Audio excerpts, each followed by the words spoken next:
জীবন হবে রঙিন সাজ, পরিশ্রম করো রাত দিন, স্বপ্ন হবে একদিন স্বাক্ষরিত বিন। ভুলে যেও না লক্ষ্যপথ, সফলতা পাবে অগাধ শক্ত, পরিশ্রমে পূরণ হবে আশা, জীবন হবে স্বপ্নের বাসা। তো বন্ধুরা, আমি হরিশ বর্মন, তোমরা দেখছো তোমাদের প্রিয় YouTube channel sincere Harish Barman. শুরুতে যে আমি তোমাদের ছন্দ বললাম, এরকম ছন্দ, এরকম ইন্সপিরেশন ছন্দ, এরকম শুনলে আমাদের মনের মধ্যে একটা আলাদা জোশ তৈরি হয়, একটা ফিলিংস তৈরি হয় না।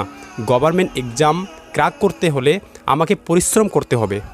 তো যখন আমরা এক্সাম দিতে যাই এবং কোশ্চেন্স লেভেল দেখি এবং সেখানে যে দুর্নীতি হচ্ছে যখন আমাদের চোখে আসে, তো মনের মধ্যে যে একটা শক্তি, একটা আমরা জাগ্রত করে এক্সাম দিতে এসেছি, সেই মনের মধ্যে একটা শক্তিটা কীভাবে যেন নষ্ট হয়ে যায়।